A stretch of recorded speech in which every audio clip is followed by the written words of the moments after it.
Сегодня речь пойдет о Луноход-1, культурном бизнесе, коллекционных фигурках, творческих проектах, пионерах российской сцены Designer Toys, о завершении истории и о возвращении легенды. Счастье внезапно.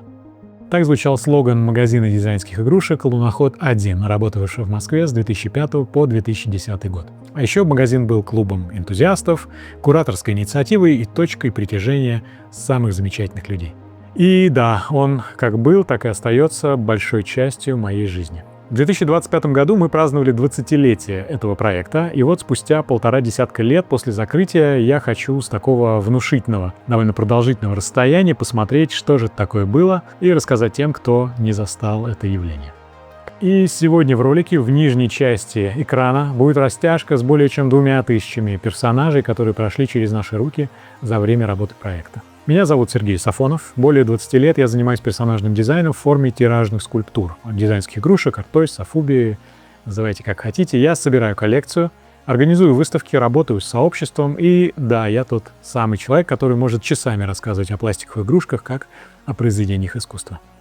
Итак, на дворе 2005 год. Только что запустился YouTube, Google купил стартап под названием Android, выходит первый Xbox 360, США разрушается под ударами урагана Катрина, ЦСКА выигрывает Кубок УЕФА, а впервые в России празднуют День народного единства. Зимой 2005 года мне 29 лет. Вдохновленный и одухотворенный новым увлечением дизайнерскими игрушками, я хочу открыть в Москве магазин, чтобы перенести эту культуру поближе к дому и увлечь ей всех в отурку, потому что одному коллекционировать как-то скучновато. Но где же мы оказываемся? Москва выглядит примерно вот так. Проникновение интернета в Россию в начале 2005 года 10 миллионов человек, то есть менее 9% населения. Главные медиа — это радио, ТВ и журналы. Социальный веб и веб 2.0 пока еще только начинается, до России еще пока не докатился. Все сидят на профильных форумах в ICQ, либо на блогерской площадке LiveJournal. Барьеры e-commerce по сегодняшним меркам невиданные. А лишь 5% платят картами, царствует наличка и Почта России. И вот в такой среде я собираюсь импортировать в Россию дизайнерские игрушки и открывать магазин. Но зато курс доллара 28 рублей, на рынок туда выходит поколение бума рождаемости 80-х. Сейчас им уже под 40 лет. И тогда деньги у них только появляются, тратить их особо негде. Стильных баров, культурных кластеров, магазинов с красивой одеждой и приятными культурными артефактами практически нет. Перед стартом я определил несколько принципов, которым мы старались следовать все годы существования проекта. И вот их небольшой списочек. Во-первых, культурный продукт культурно продаем. Мы относимся к дизайнерским игрушкам как к искусству, и продавали мы их соответственно с контекстом, историей, пониманием ценности, а клиент приходил за фигуркой и получал погружение в культуру. Во-вторых, это сообщество и культурные события. Если ты покупаешь просто в подарок, получаешь отличный сервис и уходишь довольный. Но если тебе хоть немного близка тема дизайна, мы найдем способ тебя увлечь выставками, встречами, ивентами и погружением в сообщество. В-третьих, всегда бесплатная доставка по Москве и почтой. Все, что есть на сайте, есть в наличии, и это предоставляло исключительный клиентский сервис. Для тех времен это довольно редкий опыт, так как, найдя что-то в интернете, надо было звонить по городскому телефону и интересоваться, действительно ли есть товар в наличии и сколько он стоит. В-четвертых, цена в Москве ниже, чем если бы заказали из-за рубежа с доставкой. Для меня эти фигурки никогда не были объектом элитарного потребления, а бизнес-модель позволяла держать низкую ценовую политику. И в-пятых, самое главное — счастье внезапно. Ассортимент обновляется постоянно, настолько часто и разнообразно, насколько позволяет логистика. Пополняется объектами, в которых есть стиль, идеи, характеры и история.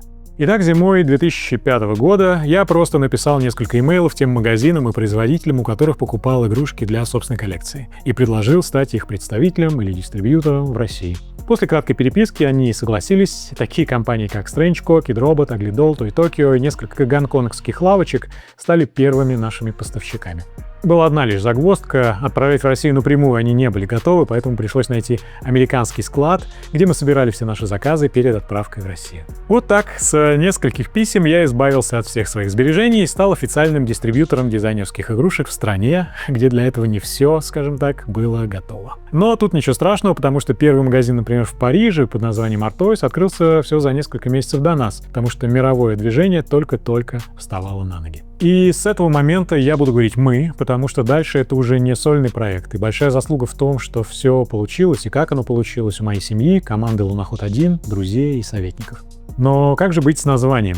Мир русских визуальных образов богат от народного до космического, от исторического до ультрасовременного, но мои мысли всегда были устремлены в космос. А моя семья в том числе связана с космической программой, поэтому выбор был очевиден. Название «Луноход» заимствовано от одноименной космической программы автоматического исследователя Луны, такая всенародная радиоуправляемая игрушка, которая была общей и ничьей одновременно. Скорее, знаете, идея, чем объект. Идея увлеченности, игры, в некотором роде объединяющий символ. Всегда можно было посмотреть на Луну и подумать, ну, как он там. И даже по сегодняшним меркам довольно смело было делать название на русском, потому что все модное и современное тогда, да и сейчас тоже, называется либо по-английски, либо латиницей. А мне это всегда казалось легкой формой карго-культа, и было интересно переломить тренд, что, конечно же, не получилось. Дизайн персонажа-талисмана получился довольно быстро. Тело-шарик — это такая универсальная форма, 3 колеса с выносной неснущей частью для оригинальности, улыбающийся радиатор, как у американской машины Corvette C1, но только без фар, чтобы не было похоже на машинку, сзади рюкзачок с доставкой, боку вход для команды и крылышки для быстрого старта. Первоначальный маркетинг был прост. Я опубликовал у себя в LiveJournal фотографии с описанием того, что же приедет в первой поставке, и попросил перепостить всех заинтересованных. Тогда не было кнопки «Репост», не было понятия вирусного контента, кнопку «Лайк» изобретут вообще только в 2007 году, но люди вручную копировали запись, делились ссылками, и первую поставку мы продали еще до того, как она приехала в Россию. Счастье внезапно. Такой ажиотаж не оказался незамеченным, о нас начала писать пресса, афиши, большой город, модный глянец, заработали личные рекомендации, появились первые регулярные покупатели и коллекционеры. Колесики Лунохода-1 закрутились, магазин заработал, продажи шли. Но, вспомнив первоначальные принципы, о которых я только что сказал, этот проект для меня был больше, чем торговля. Я прежде всего все-таки автор и художник, и магазин — это для меня инструмент для коммуникации идей и ценностей, для формирования сообщества, для продвижения культуры, которой я горю уже более 20 лет. Просто импортировать игрушки, продавать их было бы слишком скучно и, наверное, для меня бессмысленно. Мне нужно было пространство для высказывания, площадка для диалога между художниками, аудиторией. Без культурных инициатив было никак не обойтись. И вот 7 августа 2005 года мы делаем нашу первую выставку под названием «Стыковка Трекси». А Трекси — это так называемая платформенная игрушка. Платформа — это одинаковая по форме фигурка, такая болванка, которую разные художники расписывают по-своему. И самый известный пример такого подхода — это, конечно же, платформа Bearbrick. Трекси создала компания Play Imaginative в том же самом 2005 году, и мы заказали их партию, чтобы пригласить художников поработать с ними. Вот один из образцов с той самой выставки. Красивая розовая фигурка бренда In the Budka. Проблема была в том, что Трекси сделаны из жесткого и без пластика, а не мягкого винила, как другие платформы, и поэтому это сильно усложняло работу с ними. Было сложно красить, сложно наносить сверху какие-то дополнительные скульптурные элементы. Но все авторы, а их было более 20, справились по-своему на отлично. Мы устроили прекрасную вечеринку, а под конец устроили аукцион и продали большинство работ здесь же, не отходя от кассы. На всех мероприятиях работал небольшой киоск под названием Toy Bar. В нем можно было увидеть мировые образцы вживую и поддержать проект покупкой. Помимо Трекси, на выставке нам удалось показать работы Абрама Моисеевича Скидальского, легенды советского дизайна, одного из выдающихся мастеров советской игрушки второй половины 20 века. Функциональные объекты в виде персонажей, такие вот карандашницы, термометры, шахматы, деревянные прототипы и фабричные пластиковые версии наглядно показали, как лаконичными средствами можно создать характерный и запоминающийся образ. Но вот наступает 2006 год. Запущен Twitter, Google покупает YouTube, выходит PlayStation 3, Плутон разжалован в карликовую планету, казнят Саддама Хусейна, а в России запускаются ВКонтакте и Одноклассники. 14 января 2006 года открылась вторая наша выставка под названием «Гранула». После Трекси многие хотели поучаствовать, но просили что-то попроще и подоступнее. Не все были готовы работать с жестким пластиком, да и дороговато это было. Мы придумали свою собственную бумажную платформу, назвали ее «Гранула». Это такой модульный персонаж, его не просто раскрашиваешь, но и собираешь по своему усмотрению. И каждая фигурка получалась уникальной, отличалась не только росписью, но и конфигурацией. Плюс к возможности для кастомизации мы добавили платформу, такой шаблон нашего друга из Нидерландов Сьорса Тримбаха, его платформу Brickboy для такого большего разнообразия. Всего в выставке участвовало более 50 авторов, по-настоящему масштабная, хоть и легковесная история. Шаблоны обеих фигурок я выложу в описании, если захотите попробовать сами или с детьми. Итак, как я уже говорил, в 2005 году мы стали дистрибьюторами Kidrobot и первым делом заказали много-много платформенных фигурок Манни, такой стилизованной обезьянки. Манни появилась в 2005 году и мгновенно стала культовой. Однотонная виниловая фигурка без лишних деталей. Автор персонажа Тристан Итан намеренно оставил дизайн узнаваемым, но максимально простым. Идеальный холст для кастомизации. И 14 апреля 2006 года мы открыли выставку на фабрике в Переведенском переулке. Пространство только-только открылось, залы бывшего бумажного производства с высоченными потолками, кафельными стенами, такой брутальной индустриальной эстетикой подходили нам замечательно. Это еще не центр творческих индустрий, каким его знаю сейчас, а такое простое, пустое пространство, идеально для нашей идеи. Мы пригласили более 30 художников самого разного калибра. Дизайнеры, иллюстраторы, граффити-художники и начинающие авторы, которые только-только осваивали персонажный дизайн. Каждый получил белую болванку Манни и полную свободу действий. Получилось впечатляюще. Кто-то работал минималистично, 1-2 цвета, чистые формы, кто-то лепил дополнительные детали, превращая обезьянку во что-то совершенно новое. Весь спектр подходов, и прямо среди этих работ мы закатили грандиозную вечеринку. Работа магазина набирала обороты. Параллельно с расширением ассортимента мы запустили B2B направление, то есть продажа от бизнеса к бизнесу. Начали поставлять оптом в магазины самых разных форматов. Сетевые, вроде Республики или 1С Интерес, и небольшие независимые точки, в основном магазины подарков и одежды. Там мы устанавливали луноходовские витрины с узнаваемым дизайном и правильной подачей продукта. А также расширялась география. Санкт-Петербург, Самара, другие города. Дизайнерские игрушки выходили за пределы Москвы. All City Style — это платформа в виде вагона нью-йоркского метро R62, созданная Климом Казиневичем, который в 1979 году переехал с семьей из СССР в Бронкс. Каждая поездка в метро для него была откровением. Вагоны, покрытые граффити от пола до потолка. И позже, учась в колледже искусств и дизайна, Клим познакомился с активными райтерами граффити-сцены, и так родилась идея сделать модель поезда, которая станет холстом для художников. Первыми, кто увидел модель, были легенды граффити: Син, Доктор Револьт, Футура, Стэш. Они дали советы по деталям скульптуры, окна, клепки, сцепки и поддержали проект. Так искусство замкнулось в круг. Уличное граффити вдохновило скульптуру, которая снова стала холстом для райтеров. Структурно платформа представляет собой продольно разрезанный пополам вагон метро с крепежом для навешивания на стену. Мы попросили авторов, чтобы в оформлении так или иначе присутствовал персонаж. Либо сам вагон должен быть им, либо пассажиры, груз или рельсы, шпалы. Здесь у нас оскалившаяся волка-собака. Традиционно с моделью можно было делать все, что угодно: красить, пилить, плавить и навешивать дополнительные скульптурные элементы.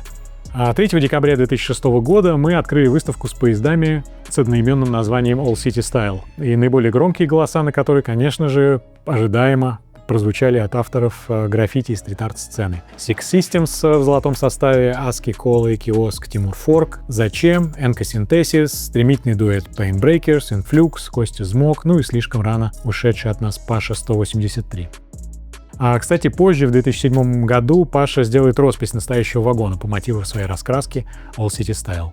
Работы были сделаны авторами самого разного калибра и самых разных сфер. Кто-то пришел из традиционной иллюстрации, кто-то из комикс-индустрии, были графические дизайнеры, граффити-художники, концепт-артисты, были как состоявшиеся авторы с именем, так и совсем молодые, для которых это был первый опыт публичной выставки. Мы намеренно не делили участников на категории, а важна была идея, подход и желание высказаться через форму. Приятно было видеть, как авторы из самых разных творческих сфер встречаются на наших выставках, видят подход друг друга, обмениваются опытом.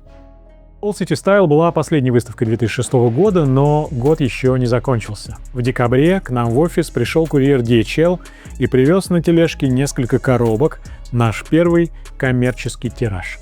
Он выпущен вместе с компанией Strange Co. и дизайнером Себастьян Ру. Это бренд Superdo, такой известный дизайнерский бренд в игрушечной среде. Фигурка Шикита. Стилизованная пластиковая какашка была выпущена в коллаборации с несколькими магазинами и брендами по всему миру.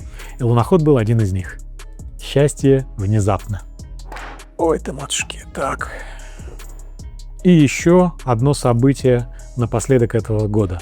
В 2006 году увидела свет объемная книга Dash, переводится как .тире, изданная берлинским издательством Die Gestalten Verlag и посвященная состоянию мировой сцены дизайнерских игрушек на тот момент, когда была выпущена книга. Мы курировали русскую часть издания, и многие работы состыковок, а также самостоятельные работы наших авторов попали на ее страницы. Это было первое масштабное международное признание отечественной сцены. И перед самым Новым годом мы с друзьями открыли модуль, небольшой магазинчик в легендарном московском клубе «16 тонн». Локация была идеальна. Клуб на Пресне, культовое место для альтернативной тусовки. В модуль можно было купить весь ассортимент Лунохода-1 вживую, либо потрогать и посмотреть. И плюс ко всему это был очень удобный пункт выдачи заказов. И за 2006 год получилось следующее. 3 крупные выставки, запуск B2B направления, первая коммерческая коллаборация, публикация в международной книге.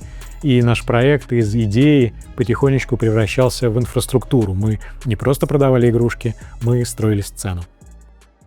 Наступает 2007 год. Выходит iPhone, ипотечный кризис США запускает глобальный кризис, а у нас выходит игра «Сталкер. Тень Чернобыля», Мегафон запускает первую коммерческую сеть 3G, а Россия выигрывает право на проведение зимней Олимпиады 2014 в Сочи. В начале февраля 2007 года в Москве прошла выставка Faces and Laces, такое камерное галерейное мероприятие о локальной уличной сцене.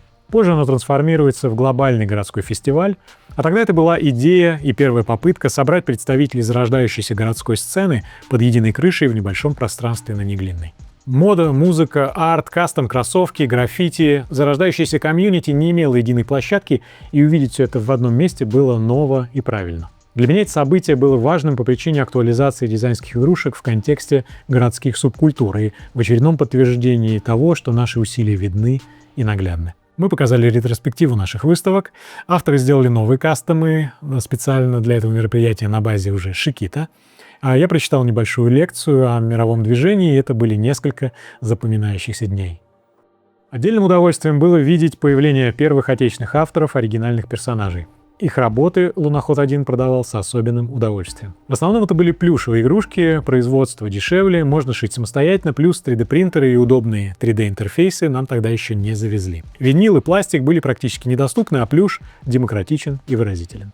И кто же были эти первые авторы? Два уха, экспериментальные зайчики Любы Федоровой, такие графичные и необычные. Иллюстративные Plush Rush, Инзабудка, которых мы уже упоминали, странные латексные звери. Остен Группе и их бренд Boys and Toys, графические эксперименты в мягкой форме. Виртута, уютные мишки с характером. Ита Фокер и его плюшеделика, целый мир персонажей с узнаваемым стилем. Soft and Hard, проекты петербургской группы Professors, концептуальный и ироничный. И милейшие соулы и другие монстры Маши Сантани, которых невозможно не полюбить. Такие мягкие и одновременно жесткие. Эти авторы первыми доказали, что для создания персонажа и собственного продукта не нужна фабрика в Китае. Нужна идея, руки и желание делать. О своих работах тех лет я расскажу в отдельном видео. Наблюдая рождение локальной сцены, мы поняли, что следующую выставку хорошо бы объединить с маркетом. Дать авторам возможность самим представить работы, пообщаться с покупателями и рассказать о своем творчестве. 7 июля 2007 года мы открыли выставку-ярмарку молодого московского искусства в Центральном доме предпринимателя на Земляном валу. Фактически это был такой первый мерч-маркет в Москве, просто тогда это так не называлось.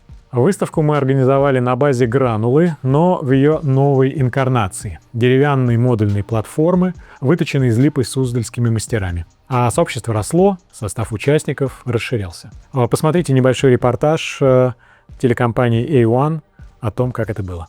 Соответственно, сколько художников, я, честно говоря, не считал, но мы раздали порядка 70 образцов, а получилось, может быть, около 50 человек разных абсолютно. Представили вот такие вот самые вещи. Поскольку у нас развитие художественной сцены, скажем так, вот такой молодежной, да, в Москве, оно что-то развивается в последнее время достаточно сильно, все что-то делают, но, как правило, ни у кого нет интернет-магазина своего, или они не сотрудничают ни с какими местами, где все это дело можно продавать.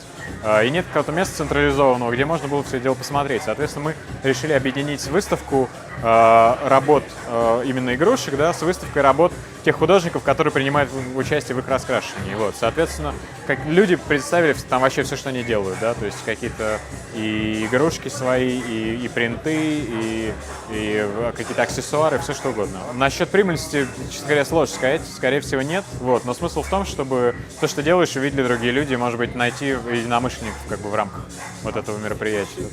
Людей с каждым разом становится больше, художников художников тоже, ответственность художников, что самое главное, она тоже становится как бы выше, да, то есть с самого начала у нас была большая сложность собрать хотя бы 20 работ, вот, а сейчас все больше и больше, и приятно то, что как бы мероприятия просто люди знают и приходят за тем, чтобы увидеть каждый раз что-то новое. Стыковка ничего не могу сказать, то есть, скорее всего, она будет связана с плюшевыми игрушками. Мы очень хотим сделать костюмы, вот, чтобы люди как бы сами стали персонажами, вот, но не знаю, насколько это будет возможно, но, скорее всего, это будет плюшевый, либо что-то еще, посмотрим.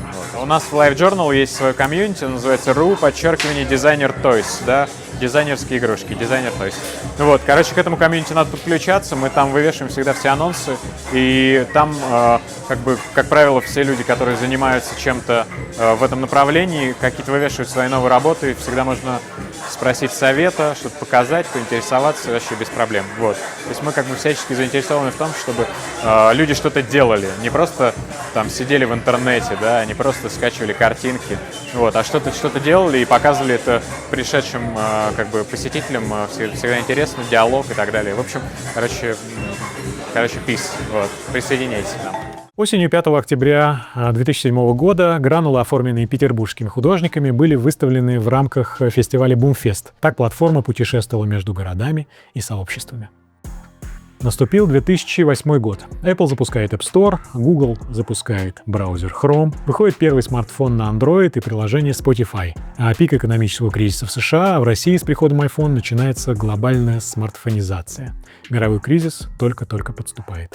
19 апреля 2008 года на второй выставке Faces and Laces мы представили новый проект — стыковка маски. До этого авторы кастомизировали готовые фигурки, а теперь мы предложили обратное — не создавать персонажа, а самому им стать. Маска — это граница между художником и персонажем. Надеваешь ее, и ты уже не просто зритель, а ты часть произведения, такая трансформация через игру или перформанс. Художники создали серию масок в своих стилях. Кто-то минималистичные, кто-то детализированные, кто-то пугающие, кто-то смешные. А посетители могли их примерить, сфотографироваться и прожить момент в другой идентичности. Еще одним важным каналом распространения культуры были городские фестивали и маркеты, от дизайнерских и музыкальных до праздничных новогодних. Луноход-1 был постоянным участником пикника афиши, фестиваля Дизайн-Акт, музыкальных опен-эйров, маркетов, глянцевых журналов и, в общем, где наша потенциальная аудитория, там мы старались быть. Очень хорошо, что достаточно количество благодарной публики, которая сюда приходит, очень как бы радостных, позитивных людей, которым хочется все это дело показывать и работать дальше. Условия такого участия были не самые простые, потому как суматоха, шум, люди проходят мимо на бегу, и рассказывать что-то глубокое и интересное было практически невозможно. Зато было что показать. Кто-то останавливался на секунду, кто-то задерживался надолго, и мы ловили этот интерес и конвертировали в знакомства и продажи как могли. Каждый фестиваль — это сотни касаний с аудиторией, до которой иначе было практически никак не добраться.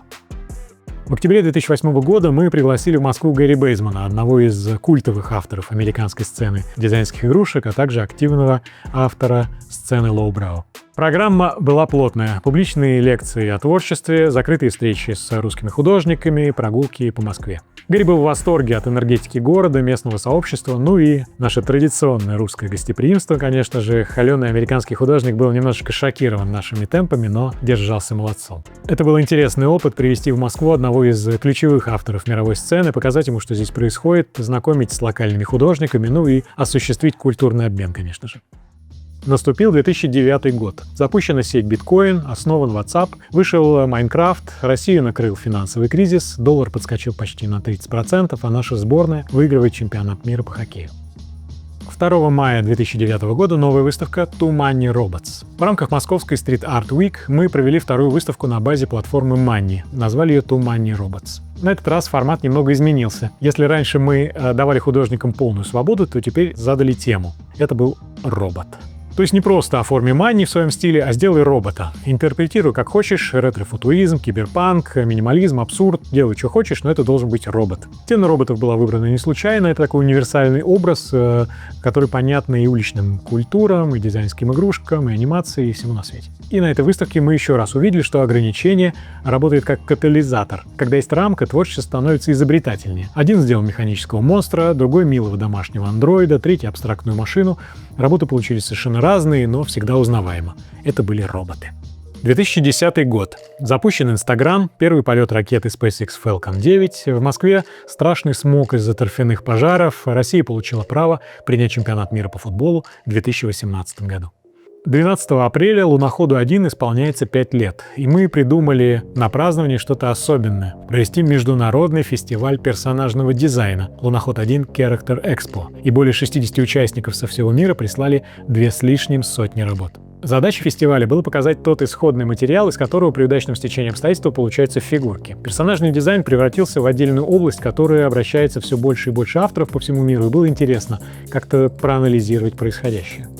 Мы заполнили фигурками персонажей огромный Газгольдер на Курской, выступали Миуша и Снорк-25, Диджей, 732, Колов и перформанс-театр «Страна Оз». Архивы сохранили небольшой репортаж MTV с этого праздника. Мне удалось побывать на знаменитой акции по персонажному дизайну «Стыковка», которые регулярно проводились начиная с 2005 года. На этот раз выставка стала более глобальной и трансформировалась в фестиваль новой и самобытной культуры Character Expo. На экспозиции были представлены персонажи друзей Лунохода-1 от отечественных художников, а также дизайнеров со всего мира Луноход1.ру. В дни мероприятия были открыты двери художникам, дизайнерам, пришельцам, космическим туристам и землянам, не чуждым новым формам культуры, переносящей нас в настоящий космос. Наше естественное, наше детство. Итак, мы в игре уже 5 лет, и настало время осмотреться, где же мы оказались спустя все это время. С одной стороны, я попал в цикл – закупки, продажи, жонглирование цифрами, сроками, процентами по выплатам. Кризис не прошел нас стороной. Торговля работает на денежном потоке, а занимать становится все сложнее, продажи стагнировали. Виной тут как экономический кризис, у аудитории денег стало явно меньше, так и завершение типового 5-летнего цикла, как это называют товароведы, потребительской категории. И, кажется, публика на тот момент уже немножко наигралась. Кризис, конечно же, затронул и наших поставщиков тоже. Релизов стало меньше, некоторые производители либо закрылись совсем, либо крайне консервативно вкладывались в новые разработки, и магазинов по миру закрылось великое множество. С другой стороны, все больше времени стали занимать мои собственные творческие проекты, а вместе с ними и постоянный возврат к мысли о том, что надо что-то делать, возможно, сжаться, сфокусироваться, возможно, переменить стратегию. С такими мыслями мы решили закрыть проект. Оказалось, что закрываться не менее интересно, чем открываться. Такого количества добрых слов и благодарности в адрес Луноход-1 мы не получали никогда. Я очень благодарен всем нашим клиентам, тогдашним покупателям за то, что сделали этот последний месяц совершенно незабываемым. 30 июля 2010 года, в последний день работы магазина, я сделал себе татуировку, чтобы зафиксировать это приключение. И в этой точке я хотел бы еще раз сказать спасибо всем, кто был рядом, команде, покупателям, коллекционерам, участникам, посетителям выставок, авторам, друзьям и просто неравнодушным ребятам. Благодаря вам всем это случилось и продолжается, пусть и в несколько других формах. Сейчас, спустя столько лет, очень приятно наблюдать за творческими карьерами участвовавших в нашей инициативе авторов. Активно работаю с персонажами, как я вижу, только Рита Фокер с брендом Плюшеделик и Андрей Люблинский. Лиза, лучшая половина группы In The Budka, теперь берлинский фэшн-дизайнер. Тимур Форк нашел свой потрясающий стиль пластилинового реализма. Аски, стрит-арт-звезда. Оля Иней, когда-то расписавшая наш офис, исследует русскую идентичность. Сьер Стримбах с бумажных игрушек переключился на Лего и Hot Wheels. Костя Змок исследует природу цвета. Себастьян Ру, арт-директор в бренде Тока Бока. Илья Муэрлат рисует персонажей кабачков. Надя Мира теперь французский аниматор. Аня Люмбрикус — именитый татуировщик. А Бумфест, наш партнер в Санкт-Петербурге, теперь прекрасное издательство Бум-книга. Жизнь движется 20-летними циклами. В 2005 году мне было 29 лет, и я прыгнул в неизвестность. Сегодня мне почти 50, и я чувствую то же самое напряжение, только теперь с 20-летним опытом за плечами. Интерес к персонажному дизайну тоже цикличен. Новая среда, новые технологии, новая аудитория, значит, пора, кажется, возвращать Луноход-1. Но не открывать магазин, а перезапустить миссию – образовательную кураторскую программу, объединяющую платформу и точку присоединения. И, возможно, еще центр критики, тоже немаловажно. Этот канал — это первый шаг. Здесь я делюсь тем, что узнал за эти годы. Как работают художники, как рождаются персонажи, как культура превращается в объекты, которыми хочется обладать, и о том, как каждый может найти в этом мире что-то для себя, будь вы художник, коллекционер или вам просто интересны объекты с характером. Следующий шаг, как я это называю, Луноход-1 Character Office. Продюсерская лаборатория, где я предлагаю художникам пройти путь от эскиза до готового проекта, от идеи до готовой фигурки на полке. Первые релизы у нас уже в работе. Будете видеть процесс здесь, в реальном времени, и, может быть, вы сами станете частью этой истории. Если это направление интересно, пишите в комментариях, расскажу поподробнее. Я буду очень рад прочесть ваши воспоминания о Луноход-1 в комментариях. Не забывайте, счастье внезапно. Меня зовут Сергей Сафонов. Здесь я продолжаю рассказывать о персонажном дизайне, о его феноменах, художниках, производителях и о том, как каждый может найти в этом мире что-то для себя. До встречи. Пока.